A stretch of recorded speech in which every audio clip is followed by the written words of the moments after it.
Hello and welcome. Welcome to this episode of the Daily Soul Bytes show. My name is Bola Abimbola. I am your host, and this is the show where we interview guest authors, coaches, and entrepreneurs to share their insights for the expansion of collective consciousness. And today I have a very phenomenal guest. Her name is Zahra Karsan, all the way from Miami, Florida. Welcome to the show, Zahra. Thank you so much for having me, Bola. It's wonderful to be here. Oh, that's brilliant. I'm happy you're here. I'm going to read a bit about your bio before we start. Just a little tidbit so people know who you are. Zahra is a best-selling author of The 6 Weeks to Happy. She's a mindset coach, inspirational speaker, founder and CEO of GetZENd, Rewire mindset system creator. And Rewire is a system that really supports the development of emotional resilience, which is what today's show is really about. And I really wanted Zahra to come on and share some of her experiences. She's a veteran in this. So let's get started straight away, Zahra. Absolutely. Well, first of all, who Zahra Karsan is and what you do. Much more of what you do. Well, so I have a background in neuroscience, positive psychology, mindset coaching, and consulting. My first career was actually as a management consultant. So I was working for large multinationals and, dealing with C-level executives and running projects from $5 to $50 million. I got to be a trusted advisor to these executives and really got to understand the inner workings of their brains. And I became fascinated with peak performance and what does that mean? Not just from a business and a bottom line standpoint, but what does it mean to be a successful human being? What does it mean to be a happy human being? And sometimes you see those people that are really happy and they have that little sparkle in their eye, and you just want to be near their happy, shiny energy, but they know a secret to life. And then there's others that have great, enormous success. Like they just have a massive vision for their lives and they've been able to achieve great things. And so many other people just don't even allow themselves to think that big. And so I became really fascinated with the gap. What is it that stops so many of us from achieving inner peace, happiness, a fulfilling and exciting life, and one where we would feel like we're not just a happy and successful person, but also living a happy and successful life. And what I came to understand was that unique formula is different for every single one of us. And there's so many different layers of that. And I wish they taught this stuff in school. So it really started as my own exploration because I wanted those answers. And once I started to tap into it and started practicing all of these tools and techniques that I'd learned, I started a coaching practice and I started seeing these amazing transformations in my clients. And I thought, well, that's not enough. I need to understand the science behind this. Why am I seeing these changes? Like, what is happening in the brain and the central nervous system? What is happening in our thoughts and our feelings? And how are we processing emotions? And how are we processing life events? And so I went off to study neuroscience, which is essentially the study of the brain and the central nervous system, because I wanted to understand how to bring it back into balance. We're all so highly stressed at the moment. Everyone figured that out during COVID because there was no distract button anymore. We were all just stuck in our stuff, and our stress levels and anxiety levels went skyrocketed. Yeah. And nobody really knew what to do about it. So many of us, including me, we eat more, we drank more. Me too. Right. We just reached for coping mechanisms because it was unprecedented. We didn't know what to do with ourselves. And so I really became, fascinated with what is causing the core source of stress and anxiety for most people. And those answers are in the subconscious. And I'm fascinated with that. So I've studied, everything related to the subconscious, from psychology to neurolinguistic programming to hypnotherapy, because I wanted to understand why so few of us are able to tap into it. And here's the amazing thing. We're only 5% conscious mind, 95% subconscious. And most of us think we're running with, a full tank of gas, but we're only accessing 5% of that. So imagine how powerful we could be if we could just tap into that 95% and figure out what was standing in our way and really just be able to shift the story and rewrite it for ourselves. So I figured out how to do that for myself. And then I decided, okay, I need to write a book and help people do this for themselves, because most people don't reach out for coaching or therapy. It's such a beautiful tool, but more than 75% of it goes unchecked because people don't know where to start and they don't want to seek out therapy or coaching. So I thought, why don't I develop a system to teach people how they can start that journey for themselves? And so that's how the book came about. And that came out in September of 2021. And it's just been enormous to be able to help people in that way. Oh, that's beautiful. I love that. I would want to hear a lot more about the book, but I'm really curious, Zahra. Thank you for sharing that, first of all. I'm really curious about this, the challenges that we all have with the negative beliefs that, because when you think about it, we all want to be happy, all of us. And we all are doing the best. I don't think anybody wakes up in the morning and say, I'm going to have a crap day today. Everybody, everybody really wants to have a good day. Yes. But one thing that I have found is that negative beliefs self-perpetuate themselves. And when we do not ask for help to shift them, trying to shift them on our own can take a whole lifetime and beyond. Yes. Such a life force behind them. And I love what you said about how the subconscious mind is really a driving force. And we can become much more, resilient, emotionally resilient, to allow that subconscious mind to surrender to the higher mind, which is really where we can be driven by our true self. And I wondered if we can talk a bit about that, about how that subconscious mind can begin to develop that emotional resilience. And this is about the ego structure. The ego structure consists of that, conscious, the unconscious, and how we can begin to work with that ecosystem so it feels the less need to control, less need to actually be overwhelmed, because there is a desire for overwhelm and drama. We all have that need for drama sometimes. Yeah. But then there's also a desire which we can find within us at the same time, a desire for peace and serenity and calm.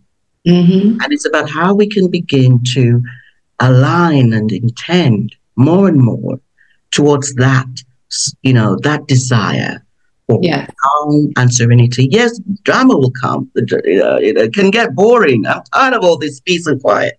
I want some drama. But to be able to switch, to actually have a lot more flexibility and an allowance within us. Yes. How do we begin? In your work, how have you found that it's easier for your clients to begin to develop that emotional resilience and have a better life, a better, more serene? Meaning, I wouldn't even say better, I would say more serene, because sometimes serene it's just different. It's different, and it's a choice. We all have that choice. Yeah. How can we begin to allow a choice for serenity more and more in our lives? Well, I mean, it's a big topic, and you covered a lot of ground in there. So I'm gonna try and pick apart different pieces of it and speak to that. So first, let's talk about this subconscious and where, it really is the source of our stress and our anxiety. It's the source of our fears. And the reason why is because we evolved from an animal being to be this, highly intellectual, intelligent, thinking being that can create cities and live on a beach and, captain boats and fly planes. But our wiring, the way that our brain developed, is still survival based.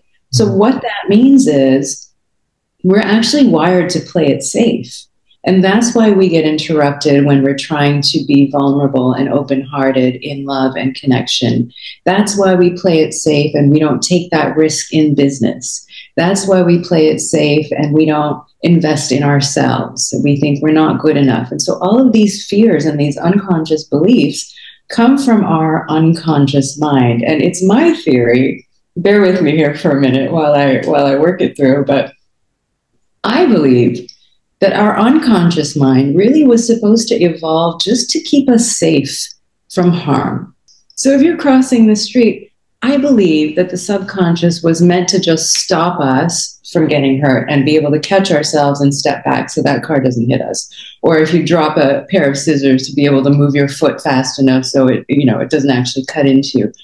I don't think it was actually meant to interrupt our thoughts, our feelings, and our behaviors the way that it has. And so now we're at this point, this critical point, where so many different sciences, from neuroscience, which is the science of the brain and the nervous system, trying to understand how thoughts and feelings are processed in the brain and in the mind and in the nervous system. And you have positive psychology, which is now the study of happiness and well-being. And we're talking about tools for optimal well-being and managing our energy. Mm-hmm. So the trick is, how to heal the unconscious is you have to first develop some self-awareness, between what's in the conscious and what's actually happening beneath the surface. So you have to have some tools to be able to elicit your subconscious fears and bring them to the surface so that you can be aware of them, so that you can see them. Because once you see them, you can't unsee them. They're now in your conscious. And so what ends up happening is you start integrating your conscious and your subconscious mind, and now it can come up for healing. And I've actually created an amazing tool. It started as a personality test, but it's designed to elicit your subconscious responses and tell you exactly what your beliefs are that are stopping you from health, from being in optimal health, from being able to love someone wholeheartedly, from being able to have healthy, loving relationships with your staff, your family, your friends, and from being able to create the wealth and abundance and success that we all really should deserve, because it's our birthright. And that's why we have this inner conflict, because we're all just programmed to follow goals. And then so we go down this path of achieving goals, but we don't actually have any true understanding of who we are as people. What makes us happy? What are our passions? What excites us? What lights us up? And how I came to understand that was in my coaching practice. As a coach, it's my job to get into your model of the world. So I see this otherwise put together person sitting in front of me, man, woman, or whoever shows up.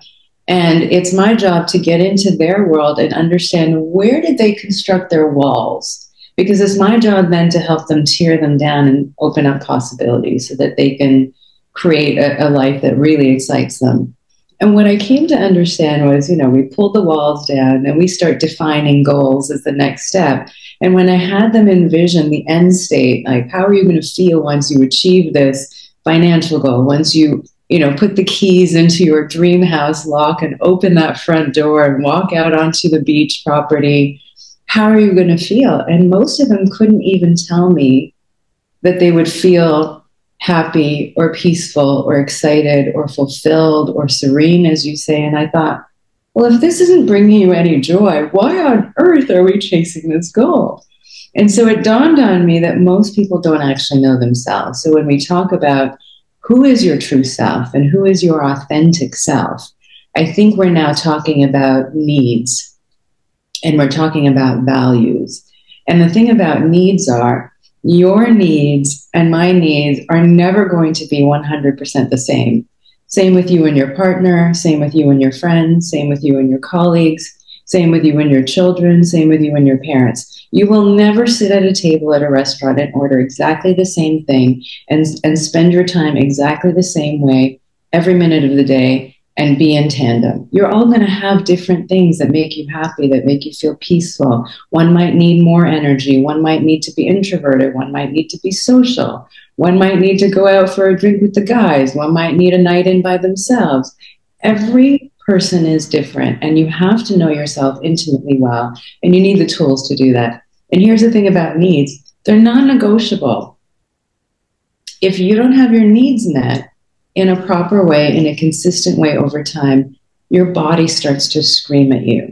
You start to feel irritable. You start to feel frustrated with life. You start to feel exhausted, cranky. And eventually, over a longer period of time, your physical health is going to be screaming. So you're going to have autoimmune disorder. I mean, these are all signs of inner conflict, and it's all coming from not being your authentic self, not knowing yourself. And the other piece of that is values. That's what's important to you.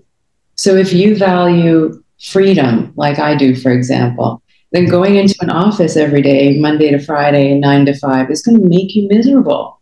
You probably would be better off, in some sort of virtual or remote office kind of situation where you have the freedom and you have the flexibility of time or choosing your hours or where you work. So understanding these things is really, really important to you. Okay, so we talked a little bit about the subconscious.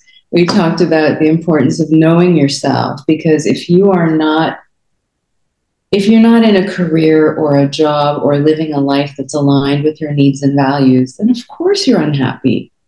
You're going to be completely unfulfilled all of the time. You're going to have this inner conflict where you're screaming, why do I have to do this? Why do I have to wake up and go to this job that doesn't inspire me or excite me in any way? Why are my relationships always failing? Why can't I go for that big dream? And so we're stopped, and where you're stopped is all in the subconscious. And so an easy tool you can use is take the life block quiz, and we'll give you the website where to go and do everything. But it's an easy way to figure out what your actual subconscious fear patterns are, what your beliefs are, and then you get the tools to learn how to rewrite that story. And the first step is just creating that awareness. So if you have an unconscious belief that you are alone in this world, or that you're not good enough, or that you're not safe here because maybe something happened to you as a small child where you felt like you weren't being looked after, then that story starts to run your entire life and permeates every aspect of your life. How you take risks, how you show up for yourself, how you show up for your partner. If you have an unconscious belief, for example, that you're alone in this world, do you think you're going to be able to get into a relationship and then depend on your partner? Or are you going to run this story that, oh no, nobody's actually here to support me. I have to do everything by myself. And then that same story plays out in business. So you might start a business and have a beautiful team of, smart, capable people or a business partner. Are you going to depend on your team and your business partner if you believe unconsciously, subconsciously that you're alone? No, you're going to tell yourself this story that if I want something done right, I have to do it myself. So you end up more exhausted. Yeah. So that's the second piece of it, is really knowing yourself. And then you need the tools to quiet the mind and calm the nervous system, because we've unconsciously trained ourselves to be so good at stress over the years that we've forgotten that we actually have a calm and reset set of systems inside of us. And we just need the tools to access that. So learning how to quiet the mind with mindfulness, with meditation, and practicing that pause between when you can observe a thought or feeling or behavior coming up, and you can catch yourself instead of just being in reactive mode. When you're in reactive mode all the time, it's your subconscious running the show. If you can pause and just observe, it's not I'm so angry, it's I am feeling anger. What caused me to feel this anger? What triggered this? What was the trigger? And it's all happening at the subconscious level. So just accessing those tools is incredibly powerful. Oh, that's beautiful. That's beautiful. I love that. I love the way you started with self-awareness.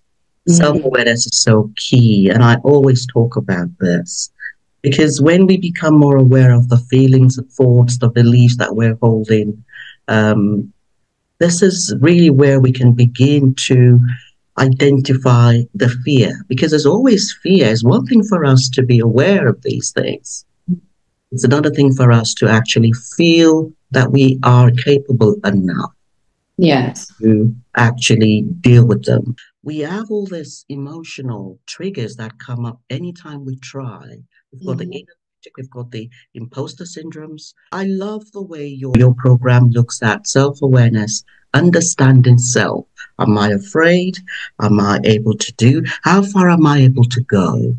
How much help do I need? What's around me? Understanding self. And then being willing to pause being willing to pause, quieting down that conscious mind. Because the conscious mind is thinking it's ruling the roost, but it's the subconscious mind that is actually ruling the roost. And both the conscious and the subconscious mind, you need to surrender in compassion.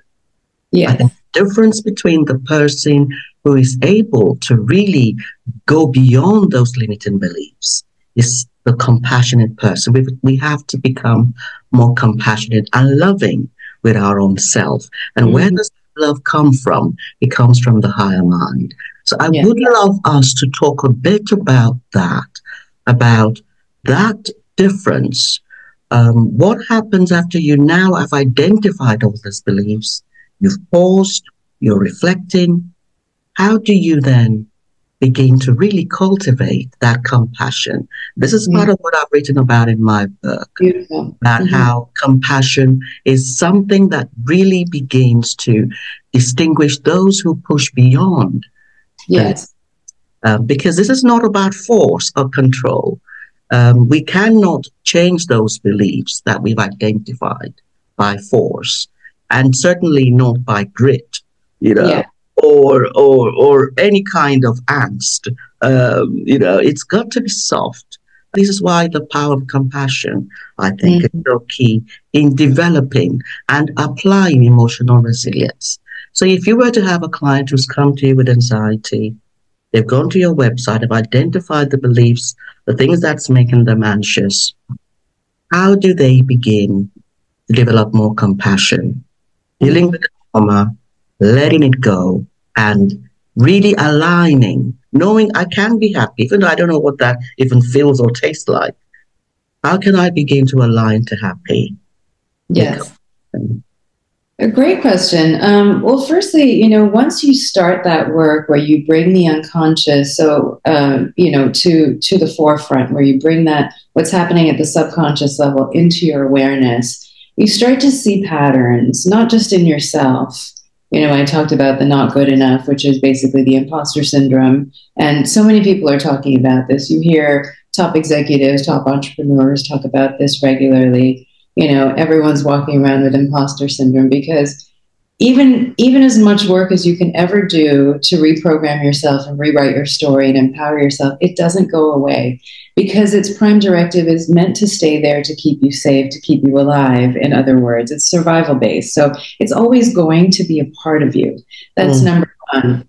But once you start actually seeing what your belief systems were, and you start seeing what your patterns of behavior were, what are your fear patterns, how did it play out in your life, and what did it cost you that you had that belief in that moment? One of the exercises I love from the book is I actually have people go back through their timeline and say, if I didn't have that belief in that particular life event, how would it have changed the outcome? And it's a brilliant exercise, because you then start to see not only how your unconscious beliefs have impacted your thoughts, your feelings, your behaviors, your choices in life, but also you see the humanity side of it. You start to see those patterns in other people. And you have compassion for yourself, for everything that you've gone through, and how, some of this trauma is real.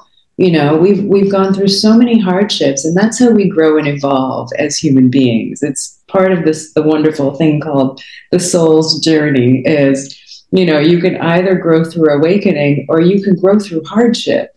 So you can choose to be, to see the light of something and say, oh, this was the lesson. And if you choose not to see the lesson, your soul is going to push you through hardship until you see it. So this is why we repeat exercises in life. This is why we repeat patterns of relationships. And, oh, did I choose somebody unavailable again? This is an important aspect. So as you start healing yourself, you start to have a kindness and developing more self-compassion with yourself. And as you do that, you also start to see how other people are hurting and where their beliefs come from. And so compassion naturally starts to cultivate, because we are actually built with these mirror neurons. So what that means is when we encounter another person or another situation, we are actually wired to be social creatures. And so these little neurons in our brain that have a sense of natural empathy. So when we meet people, and let's say you had a fear that was, I'm not good enough, and now you've overcome that and you're starting to rewrite that story for yourself. Trust me, the next time you meet somebody in life, you're going to be able to see it like that. And just being able to know how much you've overcome in your own struggles, in your own life journey, you're going to have that much more compassion for the person standing in front of you who's angry and hostile for no reason, because you realize, oh, it comes from their own unconscious belief that they're not good enough. Okay, so now you understand as you go through life that you only meet people where they are, not where you are. Mm. So as much as you've healed yourself, as you interact with someone, maybe they haven't healed as much as you have, and they can only meet you where they are in their journey. So you learn a deeper sense of compassion for what it means to be human, and you realize that we're all dealing with some form of this. This is why history repeats itself over and over. We've seen this in religious wars, we've seen it in ethnic wars, we've seen it from country to country. You know, it all comes from this place. If we all had a sense of inner peace, would there even be war? I don't think so. Mm. You know, it all comes from a place where we're just fighting to understand ourselves. We're just fighting for some ground. We're just fighting for, you know, a little piece of peace or happiness or success in the day. And so this is where it all comes from. So I think cultivating compassion, it has to start with you. And it starts with that personal journey. And then there's another piece I wanted to share, because you touched on it at the start of your question when you said, speak to the higher mind. Mm. And we actually have three minds. We have the higher mind. We call it the higher self or the higher conscious mind. Then we have the conscious mind, which is that 5% of us. And then we have the subconscious, unconscious. They're interchangeable terms, but that's 95% of us. But the interesting thing is, if you really want an awakening, you want to access the higher mind, you have to start integrating the unconscious and the conscious mind, because the conscious mind and the higher mind are not connected. Mm. The unconscious is connected to the higher mind. Mm. And we say in the NLP world that your unconscious is your soul, your spirit, your essence. And if you can just develop a dialogue with that and start to integrate that into your conscious, then you open up a whole different level of awakening to your higher self. Then you get a deeper level of intuition and guidance from the universal consciousness or God or source or universe, whatever feels right for you, however you want to express that. So whether you believe in God or religion or spirituality or science, we're all energy. So it's sort of where science and spirituality meet. So if you really want to tune into your higher self, it all starts with understanding yourself better and healing those sources of like the root cause of the stress and anxiety, which is in the unconscious. Yeah, it's incredibly powerful. It really shifts everything. Yes, yes. And I think this is why these kinds of shows are key, just to provide the information. Because it's about knowing what is out there, having the choice to align. And I love what you said about integration. And that integration requires emotional resilience. Mm-hmm. That integration requires us to work with our emotions, to allow those emotions to soften. And I really wanted us to touch on how to develop emotional resilience. What would you define emotional resilience as? Because this is so key, because those emotions sometimes do stop us from really going beyond the limits of the conscious and the subconscious mind. Mm-hmm. We do not understand the power of those emotions, how it drives. I mean, there's the thoughts, there's the emotions, and the beliefs, but the emotions are really the most powerful, and how they can come to drive our day-to-day. What is emotional resilience in your work, and how do you support your clients to really come to manage those emotions, to have the emotional freedom, which is really about how they can express those emotions more. It's not about having no emotions. Mm-hmm. It's about how we integrate and come to develop the capabilities and the competences. Yes. Work with those emotions and have more freedom. What is emotional resilience in your work?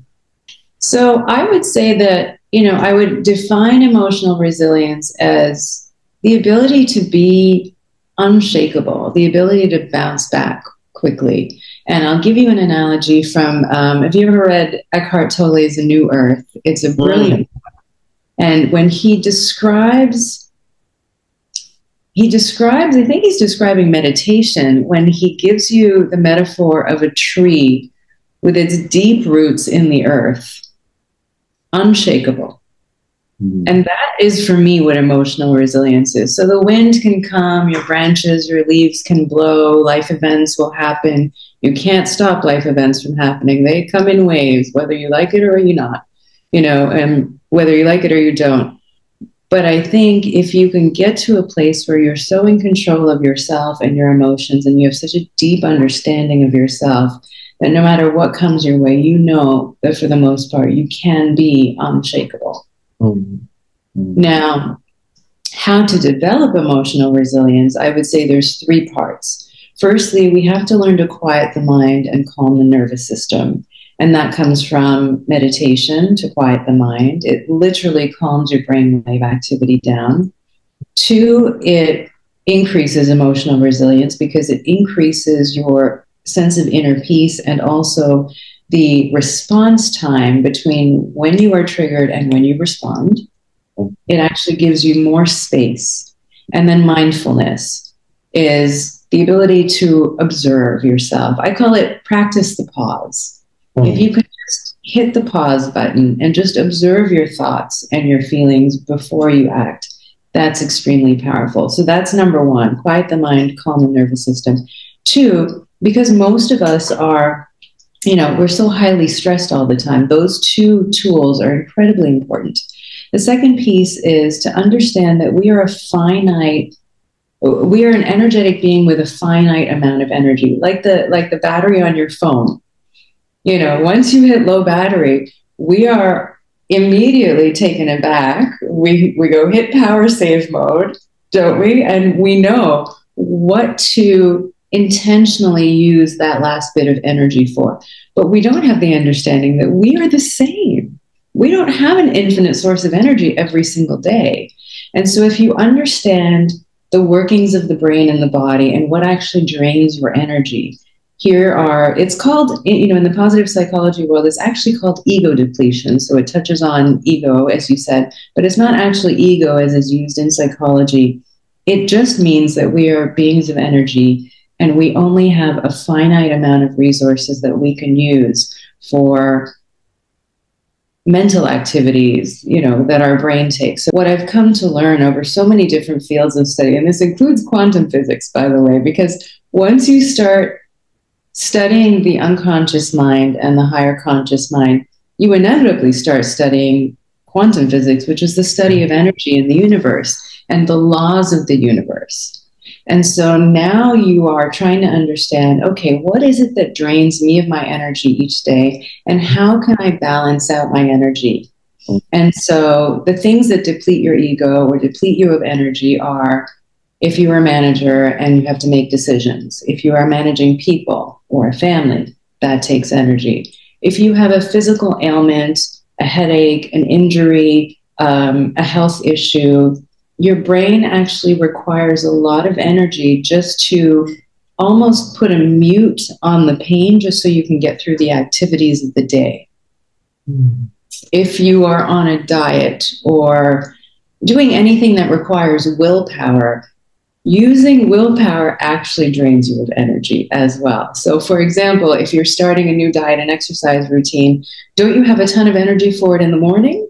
You wake up and you think, oh, I'm gonna eat clean today. I'm gonna hit the gym today. Where is that same willpower at 6 p.m. once you've done your workday? Much more diminished, right? And so the other thing that happens is when your energy reserves are low, so is your threshold to manage your emotions. Your ability to manage your thoughts, feelings, emotions, and behaviors is very low when your energy is low. And your temper is going to be high. So we've all been in this situation when you have a major life stress, a major family crisis, or a life event this is not the time to be fighting with family. This is not the time to be fighting with your spouse or with your kids. But we've all been in that moment. When you're going through some major life event, moving house, starting a new job, going through grief, having a family emergency or a medical crisis, this is the time when we're all screaming, when we're losing our tempers at each other. And it's the time when we should be the most loving and compassionate with each other. But the reason is because we are tapped out. It takes so much mental, emotional, and physical energy just to go through a crisis that we have to give ourselves the room to be kind and self-aware and compassionate with each other and just say, oh, it's not about that thing at all. It wasn't even about the fight at all. It's because we're all just struggling right now. We're all just going through this thing as a family or as a group or whatever it is that happened, and just having some awareness. So another gauge, so this is only step 2 of the 3 pieces, is really just understanding what drains you of your energy and then understanding how to replenish that energy. Sleep is an obvious one. Exercise is a great one. Being with nature is a great one. Meditation is a great one. Solitude or taking time to recharge is important. Sometimes spent laughter, playing like we did when we were children. Sometimes you're exhausted and you don't want to go and play with your kids, or you don't want to go do that thing.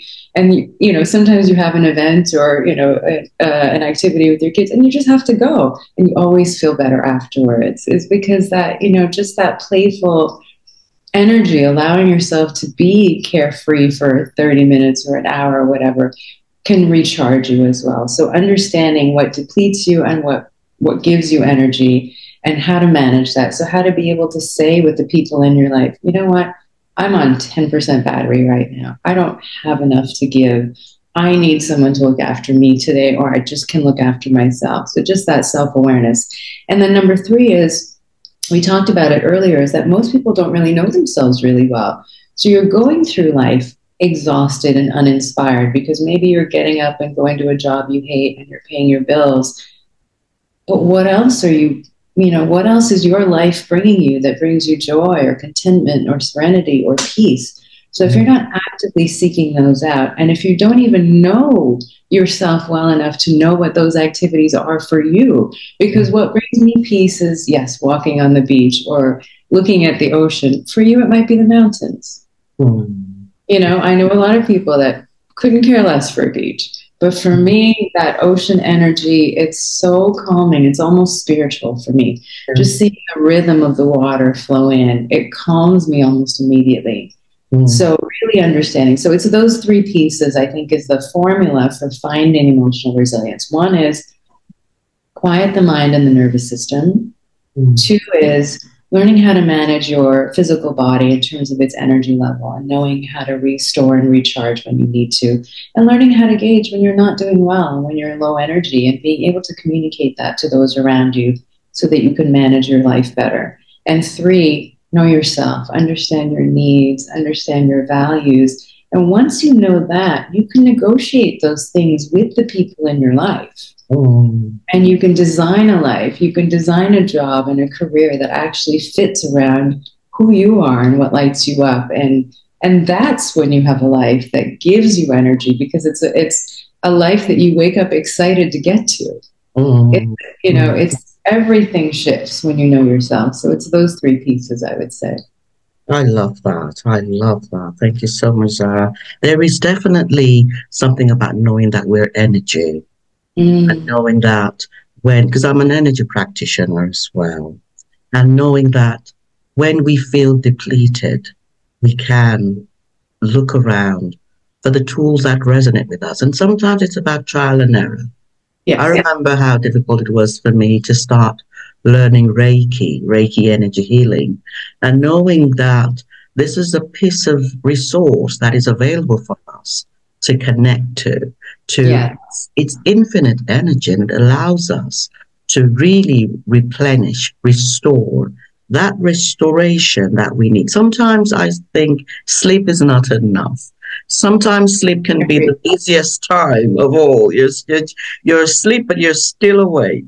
And I think the word restoration, you said restoration, that is so key.